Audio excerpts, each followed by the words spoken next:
Vous savez, les amis, on dit généralement chez moi à Ekona, parce que je vous le dis tout le temps, je suis anglophone, Bamenda, Ngi, de Ekona Mbenge.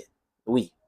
On dit chez moi, it's only a stubborn flies that follows a corpse to the grave. And that stubborn flies get buried with the corpse. C'est de ça qu'il est question aujourd'hui. En Ukraine, Zelensky est d'une têtutesse et un amatérisme avéré. Zelensky compte sur les paroles des gens qui ont toujours menti et qui continuent de mentir. Des gens qui ont toujours utilisé les réseaux sociaux pour déstabiliser les pays. Les gens qui sont en difficulté aujourd'hui avec leurs propres réseaux sociaux qu'ils ont créés. Ces mêmes gens qui ont toujours menti, ces mêmes gens qui ont toujours colonisé, esclavagé les gens, continuent de faire boire l'espoir et se nourrir des promesses. C'est monsieur qu'on appelle Zelensky. Il était en France où il a rencontré le mythomane en chef, Emmanuel Macron, le prétentieux Emmanuel Macron. Il est allé rencontrer quelqu'un qu'on pensait pragmatique.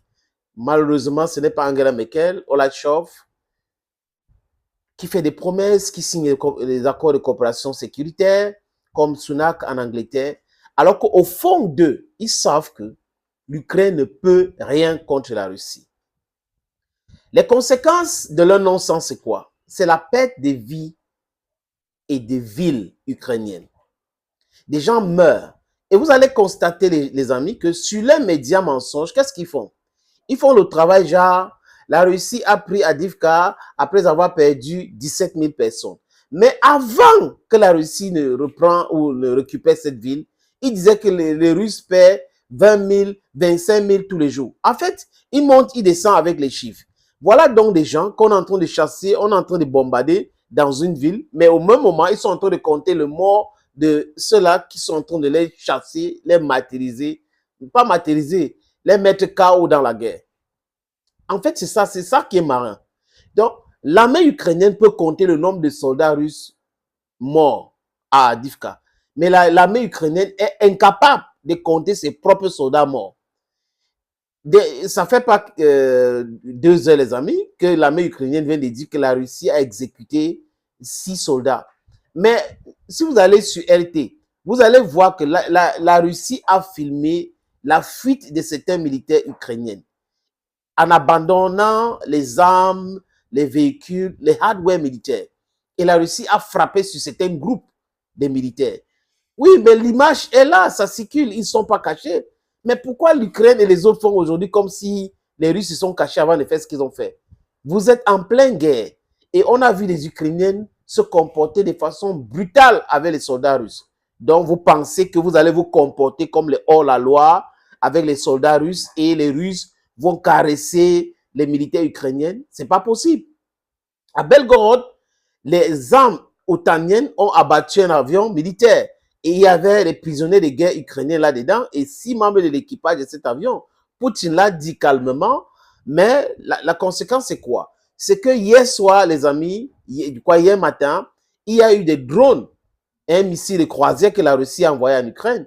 Donc, c'est cette terreur permanente que les Ukrainiens, du moins les autorités ukrainiennes veulent. Le général Oleksandr Sishki est arrivé avec des tactiques aujourd'hui. Il a revu à la baisse les objectifs des guerres ukrainiennes. Parce qu'il faut être pragmatique. Est-ce qu'on peut prendre la Crimée? Non. Est-ce que de temps en temps, on peut faire des frappes éclairs? Oui. Est-ce que c'est ça qui va faire changer la situation sur le terrain? Non. Salut les amis, bienvenue. En fait, le truc ici, c'est quoi? C'est que quand la Russie parle, la Russie réagit et la Russie montre les preuves. Quand l'Ukraine parle, il n'y a jamais de preuves. Tantôt, ils ont frappé des avions russes. Les bombardiers russes ont été détruits. Donc, l'Ukraine détruit les drones, les missiles. L'Ukraine détruit les avions tous les jours. Les bateaux russes sont détruits tous les jours. Mais au niveau de la mer Noire, on tire quand même les missiles Zircon. Donc, toutes ces propagandes-là, je ne sais pas pourquoi Zelensky ne se rend pas compte qu'avec cela, il est ridicule. Il devient de plus en plus ridicule, pas aux yeux du monde entier. Parce que le Sud global sait que c'est un ridicule. Le Sud global sait que c'est un comique. Le Sud global sait qu'il est en train d'apprendre la comédie aussi à Macron, à Olachov, à Joe Biden et à Sunak. Mais le truc, c'est que le peuple ukrainien lui prenait pour quelqu'un de sérieux. Mais aujourd'hui, il se rend compte que non, ce monsieur n'est pas sérieux. This guy is not serious. He has never been serious. He's saying things that he can't do and affirming things that are not correct. That's the truth. He doesn't like the truth. He doesn't want to say the truth. To him, he says he's going to discourage his military, his soldiers, if he says the truth. But the thing is, you can't be lying for 1 month, 2 months, 3 months. You're repeating the same lies. It sends. You understand? It becomes despicable to listen to a person like that telling lies repeatedly and thinking that people will accept and people will want to continue in the light. It's too bad for a country to have somebody at the helm behaving like Mr. Zelensky. Power is not comedy. Comedy is comedy. It's a therapy for anti-stress and all that.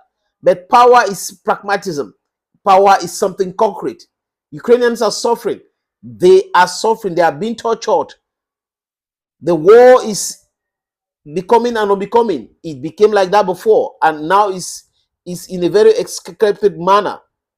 Donc les gens en Ukraine, les amis, se fatiguent déjà. C'est pour cette raison que c'est très difficile pour notre ami Zelensky de recruter encore des Ukrainiens.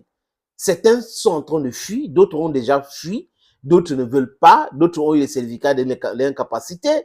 C'est des vieilles personnes aujourd'hui qu'on utilise pour faire cette guerre. Malheureusement pour l'Ukraine, il ne peut pas gagner comme ça. Zelensky était au front sud, au niveau de Kharkiv.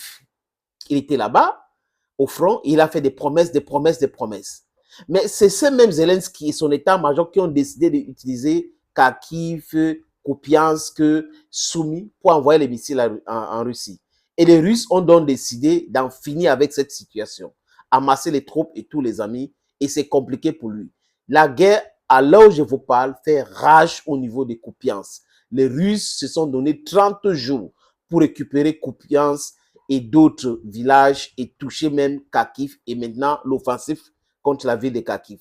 C'est compliqué. Et au niveau du sud, à Zaporizhzhia, il y a Robotine qui est attaqué de façon massive par les Russes et ils ont décidé de former des petites brigades maintenant avec des blindés pour attaquer les positions des Ukrainiens, dont les affaiblis. Vous avez Zaporizhzhia, Robotine, vous avez Kupiansk, et là, certainement, la prochaine vie après Asdivka, suivez cette actualité. Donc, les Russes sont en train de progresser lentement, mais sûrement. Et là, it's a journey of no return. Les Européens peuvent bavader. Les Européens peuvent raconter du n'importe quoi. Mais ça ne change pas la réalité de la guerre sur le terrain.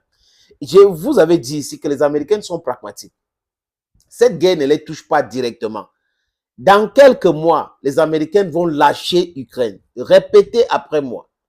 Les amis, dans quelques mois, on peut ensemble, dans quelques mois, les Américains vont lâcher les Ukrainiens. Dans quelques mois, les Américains vont lâcher complètement les Ukrainiens. Ils n'aiment pas quelque chose qui dure. Quand ça commence à durer et qu'ils ne gagnent pas, c'est compliqué pour eux. Ils partent déjà. Donc, les Américains sont en train de se préparer et la mauvaise nouvelle va tomber. C'est là où je vais chercher à voir la réaction de ces comiques de Zelensky et de ces prétentieux d'Emmanuel Macron. C'est compliqué. Pendant que Poutine parle, Poutine réagit, les gens sont en train de faire des conférences partout dans le monde, des conférences qui vont jamais rien changer sur le terrain. Thank you friends for watching. Thank you again and bye bye.